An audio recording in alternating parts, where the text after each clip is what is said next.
বরিশালে ফুটপাত দখলমুক্তে চলমান উচ্ছেদ অভিযান।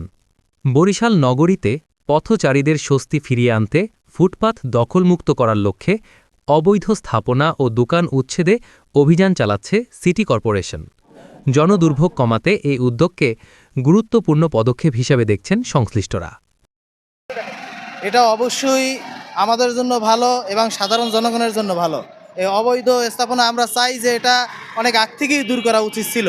এখন যেটা করতেছে এটা সবার জন্য ভালো এবং সরকার এটা একটা ভালো পদক্ষেপ নিছে। এটা আমি চোখে দেখতেছি যে এটা ভালো হইতেছে, দর্শকের জন্য হাঁটাচলা করতে সুবিধা হইতেছে, গাড়ি ঘোড়ার জ্যাম কমতেছে, এটা সবার জন্য ভালোর জন্য করতেছে। আমি মাননীয় মেয়র মহোদয়কে ধন্যবাদ জানাই যে আগে আমরা সাইডে লোক নামাইতে পারতাম না, এখন খুব সুন্দরভাবে লোক নামাইতে পারতেছি। এখন রাস্তা ক্লিয়ার, এখন মানুষও রাস্তার সাইড দিয়ে হাঁটতেছে, আমরা লোক সাফাইয়া নামাইতেছি। রোববার সকাল থেকে নগরীর বিভিন্ন গুরুত্বপূর্ণ সড়ক ও এলাকায় একযোগে এই উচ্ছেদ কার্যক্রম শুরু হয়।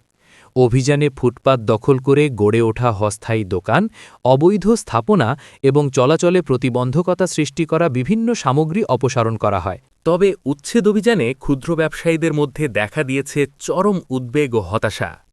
অনেকেই জানিয়েছেন, দীর্ঘদিন ধরে ফুটপাতে ব্যবসা করে তারা জীবিকা নির্বাহ করে আসছিলেন। হঠাৎ করে উচ্ছেদ হওয়ায় তারা এখন আয় রোজগার হারিয়ে অসহায় অবস্থায় পড়েছেন। বিকল্প কোনো ব্যবস্থা না থাকায় পরিবার পরিজন নিয়ে দুশ্চিন্তায় তারা। এখন অসহায় হয়ে গেছি আমরা, ওই দিন আনি দিন খাই কোনো রকম আর কি, এই টুকিটাকি করে আর কি জীবন বাঁচাই। আমরা তো ফুটে, কারণ আমাকে কোনো বসার মতো, কোনো জায়গায় যাওয়ার মতো কোনো স্কোপ নাই, কোনো প্ল্যান নাই।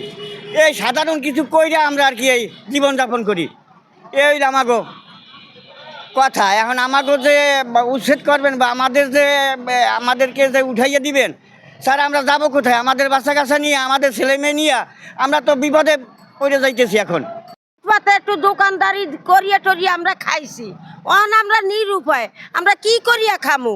আমার ঘরে যদি একটা ব্যবসা বাণিজ্য না দেয়, হেতন আমার ঘরে হেতন মারিয়া লাগ। আমরা আজকে কিছু চাই না, আমরা গরিব মানুষ। হ্যাঁ, ইলেকশনের কালে দৌড়িয়ে যাবাই আমরা ইলেকশন দিছি, সাতালার মানুষ আইয়ে না ভোট দিতে, আমরাই দিছি। হ্যাঁ, এই ধরেন এই টুকটাকে দুগা কাপড় চোপড় বেচে কিনা খাইছি। হ্যাঁ, ফ্যামিলি ৬-৭ জন লোক। হ্যাঁ, আমার স্বামী নাই। আজকে আমরা কি করিয়া খাম? আমার ঘরে তো এই সাগরে বাসা না, তো আমার ঘরে মারিয়া লাইতো।